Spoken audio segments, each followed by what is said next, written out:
ഗുരുർബ്രഹ്മാ ഗുരുർവിഷ്ണു ഗുരുർദേവോ മഹേശ്വരാ ഗുരുർ സാക്ഷാൽ പരബ്രഹ്മം തസ്മൈ ശ്രീ ഗുരവേ നമഃ. ഓം ശ്രീ ഗുരവേ നമഃ. ഓം ശ്രീ ഗുരുഭ്യോ നമഃ. 2025 സെപ്റ്റംബർ 7 മുതൽ 13 വരെ, അതായത് മലയാള വർഷം 1201 ആണ്ട് ചിങ്ങം 22 മുതൽ 28 വരെയുള്ള വാരഫലമാണ് പറയാൻ പോകുന്നത്. ആദ്യമായി മേടക്കൂറിൻ്റെ ഫലങ്ങളാണ്. അശ്വതി, ഭരണി, കാർത്തികയുടെ ആദ്യപാദം എന്നിവയാണ് മേടക്കൂറിലുള്ളത്. ഇവർക്ക് സഹോദര സ്ഥാനത്ത് വ്യാഴവും സുഖസ്ഥാനത്ത് ശുക്രനും പുത്രസ്ഥാനത്ത് ബുധനും രവിയും ശത്രുസ്ഥാനത്തും കളത്രസ്ഥാനത്തുമായി കുജനും വ്യയസ്ഥാനത്ത് ശനിയും സഞ്ചരിക്കുന്ന സമയമാണ്. മാനസിക സമ്മർദ്ദം വർദ്ധിക്കാനിടയുണ്ട്. മൃഷ്ടാന്ന ലാഭം, മാനക്ഷയം, സന്തോഷം, ധനനാശം എന്നിവ ഉണ്ടായേക്കാം. കാര്യങ്ങൾ പൊതുവെ അനുകൂലമാകും. വിവേകപൂർവം പെരുമാറിയാൽ ആപത്തുകളെ ഒഴിവാക്കാൻ സാധിക്കും. ആരോഗ്യം ശ്രദ്ധിക്കുക. സന്താനഗുണമുണ്ടാകും. ബന്ധുജനങ്ങൾക്ക് അരിഷ്ടതകൾക്ക് സാധ്യത. ദോഷപരിഹാരാർത്ഥം ശിവപ്രീതി, മഹാവിഷ്ണു പ്രീതി, ശാസ്താപ്രീതി എന്നിവ വരുത്തുക. അടുത്തത് ഇടവക്കൂറിൻ്റെ ഫലങ്ങളാണ്. കാർത്തിക മുക്കാൽ, രോഹിണി, മകേരത്തിൻ്റെ ആദ്യത്തെ പകുതി എന്നിവയാണ് ഇടവക്കൂറിലുള്ളത്. ഇവർക്ക് ധനസ്ഥാനത്ത് വ്യാഴവും സഹോദരസ്ഥാനത്ത് ശുക്രനും സുഖസ്ഥാനത്ത് ബുധനും രവിയും പുത്രസ്ഥാനത്തും ശത്രുസ്ഥാനത്തുമായി കുജനും ലാഭസ്ഥാനത്ത് ശനിയും സഞ്ചരിക്കുന്ന സമയമാണ്. സ്ത്രീസംഘവും കീർത്തിവർദ്ധനവും ഉണ്ടാകും. ധനലാഭവും ശത്രുനാശവും പ്രതീക്ഷിക്കാം. കുടുംബസുഖം വർദ്ധിക്കും. യാത്രാഗുണവും ബന്ധുസമാഗമവും ഉണ്ടാകും. സന്താനദുഃഖം ഉണ്ടാകും. കലഹങ്ങളിൽ നിന്ന് ഒഴിഞ്ഞു നിൽക്കുക.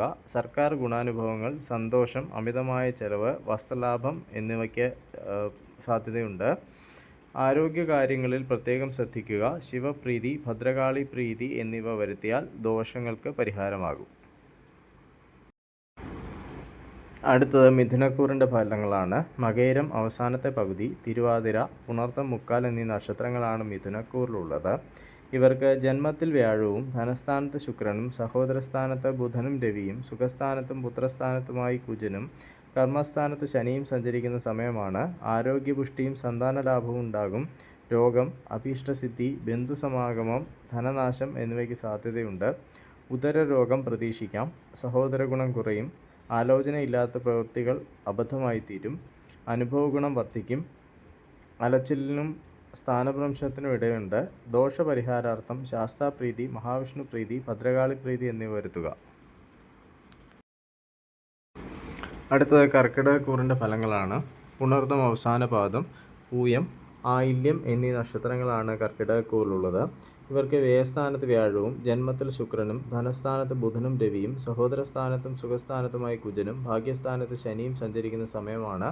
സ്വാതന്ത്ര്യക്കുറവും ധർമ്മപ്രവർത്തികൾക്ക് തടസ്സവും നേരിടും. മൃഷ്ടാന്ന ലാഭവും ഭാര്യാസുഖവും ഉണ്ടാകും. യാത്രാക്ലേശവും തൊഴിൽ തടസ്സവും പ്രതീക്ഷിക്കാം. ഐശ്വര്യവും വിദ്യാലാഭവും ഉണ്ടാകും. ധനപരവും ശത്രുനാശവും ഉണ്ടാകാൻ സാധ്യതയുണ്ട്. അഗ്നി, ആയുധം, വാഹനം എന്നിവ സൂക്ഷിച്ച് കൈകാര്യം ചെയ്യുക. ആരോഗ്യക്കുറവ്, സർക്കാർ ഗുണാനുഭവങ്ങൾ, ബന്ധുസമാഗമം എന്നിവയ്ക്ക് സാധ്യത കാണുന്നു. മനപ്രയാസത്തിനും നയനരോഗങ്ങൾക്കും ഇടയുണ്ട്. ദോഷപരിഹാരാർത്ഥം ശിവപ്രീതി, ശാസ്താപ്രീതി, മഹാവിഷ്ണു പ്രീതി എന്നിവ വരുത്തുക. അടുത്തത് ചിങ്ങക്കൂറിൻ്റെ ഫലങ്ങളാണ്. മകം, പൂരം, ഉത്രം, ആദ്യപാദം എന്നിവയാണ് ചിങ്ങക്കൂറിലുള്ളത്. ഇവർക്ക് ലാഭസ്ഥാനത്ത് വ്യാഴവും വ്യയസ്ഥാനത്ത് ശുക്രനും ജന്മത്തിൽ ബുധനും രവിയും ധനസ്ഥാനത്തും സഹോദരസ്ഥാനത്തുമായി കുജനും അഷ്ടമത്തിൽ ശനിയും സഞ്ചരിക്കുന്ന സമയമാണ്. ദേഹപീഡയും വിഭവനാശവും അനുഭവപ്പെടും. മൃഷ്ടാന്ന ലാഭം, വീഴ്ച, രോഗം, തൊഴിൽ പുരോഗതി എന്നിവ ഉണ്ടായേക്കാം. ഭാഗ്യദോഷവും ധനനാശവും ഉണ്ടാകും. ബന്ധുകലഹത്തിനും സഞ്ചാരക്ലേശത്തിനും സാധ്യത. അഭീഷ്ടകാര്യസിദ്ധിയും വസ്ത്രലാഭവും ഉണ്ടാകും. ആരോഗ്യക്കുറവ് അനുഭവപ്പെടും. കാര്യതടസ്സം പ്രതീക്ഷിക്കാം. രോഗങ്ങളും ദോഷങ്ങളും ഒഴിവാക്കാനായി ശിവപ്രീതി, ശാസ്താപ്രീതി, ഭദ്രകാളി പ്രീതി എന്നിവ വരുത്തുക. അടുത്തത് കന്നിക്കൂറിൻ്റെ ഫലങ്ങളാണ്. ഉത്രം മുക്കാൽ, അത്തം, ചിത്തിരയുടെ ആദ്യത്തെ പകുതി എന്നിവയാണ് കന്നിക്കൂറിലുള്ളത്.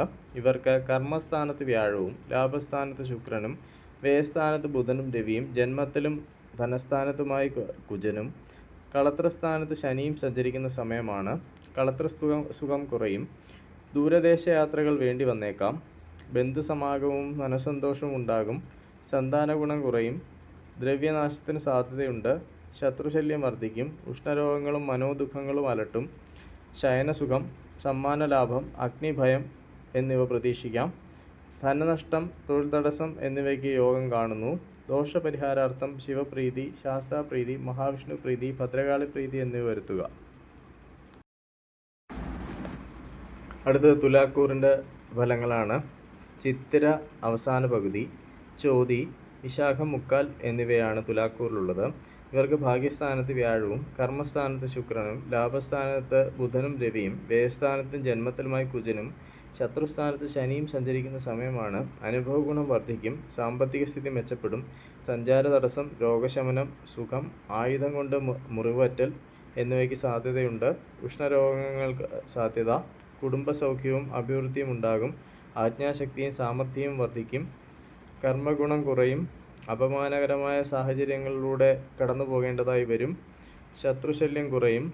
മഹാലക്ഷ്മി പ്രീതിയും ഭദ്രകാളി പ്രീതിയും വരുത്തിയാൽ ദോഷഫലങ്ങൾ കുറയാനിടയുണ്ട്. അടുത്തത് വൃശ്ചികക്കൂറിൻ്റെ ഫലങ്ങളാണ്. വിശാഖം അവസാന പാദം, അനിഴം, തൃക്കേട്ട എന്നിവയാണ് വൃശ്ചികക്കൂറിലുള്ളത്. ഇവർക്ക് അഷ്ടമത്തിൽ വ്യാഴവും ഭാഗ്യസ്ഥാനത്ത് ശുക്രനും കർമ്മസ്ഥാനത്ത് ബുധനും രവിയും ലാഭസ്ഥാനത്തും വ്യയസ്ഥാനത്തുമായി കുജനും പുത്രസ്ഥാനത്ത് ശനിയും സഞ്ചരിക്കുന്ന സമയമാണ്. മനപ്രയാസം വർദ്ധിക്കും. കോപം നിയന്ത്രിക്കണം. അനുഭവഗുണം വർദ്ധിക്കും. ദാമ്പത്യസൗഖ്യം ഉണ്ടാകും. സ്വാതന്ത്ര്യക്കുറവും യാത്രാക്ലേശവും ഉണ്ടാകാനിടയുണ്ട്. ശത്രുനാശവും ധനലാഭവും ഉണ്ടാകാം. ആരോഗ്യം മെച്ചപ്പെടും. ഭയം, സഞ്ചാര തടസ്സം, ധനവരവ്, മൃഷ്ടാനലാഭം എന്നിവ പ്രതീക്ഷിക്കാം. കർമ്മപുരോഗതിയും സ്ഥാനമാനങ്ങളും ലഭിക്കാം. ദോഷപരിഹാരാർത്ഥം ശാസ്താപ്രീതി, മഹാവിഷ്ണു പ്രീതി എന്നിവ വരുത്തുക.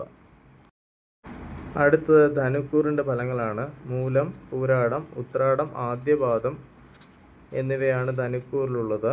ഇവർക്ക് കളത്രസ്ഥാനത്ത് വ്യാഴവും അഷ്ടമത്തിൽ ശുക്രനും ഭാഗ്യസ്ഥാനത്ത് ബുധനും രവിയും കർമ്മസ്ഥാനത്ത് ലാഭസ്ഥാനത്തുമായ കുജനും സുഖസ്ഥാനത്ത് ശനിയും സഞ്ചരിക്കുന്ന സമയമാണ്. വിരഹവും മനോദുഃഖവും ഉണ്ടാകും. വസ്ത്രലാഭം, അനാരോഗ്യം, സഞ്ചാര തടസ്സം, ധനവരവ് എന്നിവയ്ക്ക് സാധ്യത. കർമ്മരംഗത്ത് പ്രശ്നങ്ങൾ പ്രതീക്ഷിക്കുക. ഭാഗ്യതടസ്സം, അനാരോഗ്യം എന്നിവ അലട്ടും. കുടുംബസൗഖ്യവും ബുദ്ധിവർദ്ധനവും ഉണ്ടാകും. സുഖാനുഭവഹാനിയും ബന്ധുനാശവും പ്രതീക്ഷിക്കാം. ദോഷപരിഹാരാർത്ഥം ശിവപ്രീതി, ശ്രീകൃഷ്ണപ്രീതി, ശാസ്താപ്രീതി, ഭദ്രകാളി പ്രീതി എന്നിവ വരുത്തുക. അടുത്തത് മകരക്കൂറിൻ്റെ ഫലങ്ങളാണ്. ഉത്രാടം മുക്കാൽ, തിരുവോണം, അവിട്ടത്തിൻ്റെ ആദ്യത്തെ പകുതി എന്നിവയാണ് മകരക്കൂറിലുള്ളത്. ഇവർക്ക് സഹോദരസ്ഥാനത്ത് ശനി, ശത്രുസ്ഥാനത്ത് വ്യാഴം, കളത്രസ്ഥാനത്ത് ശുക്രൻ, അഷ്ടമത്തിൽ ബുധനും രവിയും ഭാഗ്യസ്ഥാനത്തും കർമ്മസ്ഥാനത്തുമായി കുജനും സഞ്ചരിക്കുന്ന സമയമാണ്. സ്ഥാനപ്രാപ്തിയും സഹോദരഗുണവും ഉണ്ടാകും. ദാമ്പത്യകലഹത്തിനും സ്ത്രീകൾ മുഖേനയുള്ള ഉപദ്രവത്തിനും സാധ്യത. ശരീരഗുണം കുറയും. ശത്രുശല്യം കുറയും. പുത്രലാഭവും കാര്യവിജയവും ഉണ്ടാകും. ശരീരത്തിന് ബലക്കുറവ് അനുഭവപ്പെടും. കർമ്മതടസ്സം, വസ്ത്രലാഭം, ഭയം, ദുഃഖം എന്നിവയ്ക്ക് സാധ്യത. അകാരണമായ കലഹത്തിൽ നിന്ന് ഒഴിഞ്ഞു നിൽക്കുക. ദോഷപരിഹാരാർത്ഥം ശിവപ്രീതി, മഹാവിഷ്ണു പ്രീതി, ഭദ്രകാളി പ്രീതി എന്നിവ വരുത്തുക. അടുത്തത് കുംഭക്കൂറിൻ്റെ ഫലങ്ങളാണ്. അവിട്ടം അവസാനത്തെ പകുതി, ചതയം, പൂരുട്ടാതി മുക്കാല് എന്നിവയാണ് കുംഭക്കൂറിലുള്ളത്. ഇവർക്ക് ധനസ്ഥാനത്ത് ശനി, പുത്രസ്ഥാനത്ത് വ്യാഴം, ശത്രുസ്ഥാനത്ത് ശുക്രൻ, കളത്രസ്ഥാനത്ത് ബുധനും രവിയും അഷ്ടമത്തിലും ഭാഗ്യസ്ഥാനത്തുമായി കുജനും സഞ്ചരിക്കുന്ന സമയമാണ്. അമിതമായ അധ്വാനവും യാത്രാക്ലേശവും സംഭവിക്കാം. ഭാഗ്യസിദ്ധി, ധനനഷ്ടം, കാര്യവിജയം, ഭയം എന്നിവ പ്രതീക്ഷിക്കാം. തടസ്സങ്ങളും വ്രണാദി രോഗങ്ങളും ഉണ്ടാകും. സ്വജനവിരോധവും ഉറക്കമില്ലായ്മയും അനുഭവപ്പെടും. പുതിയ ഗൃഹനിർമ്മാണത്തിന് അനുകൂലമായ കാലമാണ്. ശത്രുശല്യവും മനോവിഷമവും ഉണ്ടാകും. സുഖഹാനിയും നയനരോഗങ്ങളും ഉണ്ടാകാൻ സാധ്യതയുണ്ട്. ദോഷപരിഹാരാർത്ഥം ശാസ്താപ്രീതി, ശിവപ്രീതി, ശ്രീകൃഷ്ണപ്രീതി, ഭദ്രകാളി പ്രീതി എന്നിവ വരുത്തുക. അടുത്തത് മീനക്കൂറിൻ്റെ ഫലങ്ങളാണ്. പൂരുട്ടാതി അവസാന പാദം, ഉത്രട്ടാതി, രേവതി എന്നിവയാണ് മീനക്കൂറിലുള്ളത്. ഇവർക്ക് ജന്മത്തിൽ ശനി, സുഖസ്ഥാനത്ത് വ്യാഴം, പുത്രസ്ഥാനത്ത് ശുക്രൻ, ശത്രുസ്ഥാനത്ത് ബുധനും രവിയും കളത്രസ്ഥാനത്തും അഷ്ടമത്തിലുമായി കുജൻ എന്നിങ്ങനെ സഞ്ചരിക്കുന്ന സമയമാണ്. ദേഹസുഖം കുറയും. ധനപരമായ മെച്ചമായിരിക്കുകയില്ല. സന്താനലാഭവും ഗുരുജനപ്രാപ്തിയും ഉണ്ടാകും. ബന്ധുക്കൾ മൂലം ദുരിതങ്ങൾ അനുഭവപ്പെടും. കാര്യവിജയവും ശത്രുക്കളുമായ രമ്യതയും പ്രതീക്ഷിക്കാം. ദാമ്പത്യസുഖം കുറയും. അമിതമായ ചെലവ്, ഭാഗ്യസിദ്ധി, കർമ്മതടസ്സം, വസ്ത്രലാഭം എന്നിവ പ്രതീക്ഷിക്കാം. രോഗശമനവും കാര്യസാധ്യവും ഉണ്ടാകും. ദോഷപരിഹാരാർത്ഥം ശാസ്താപ്രീതി, മഹാവിഷ്ണു പ്രീതി, ഭദ്രകാളി പ്രീതി എന്നിവ വരുത്തുക.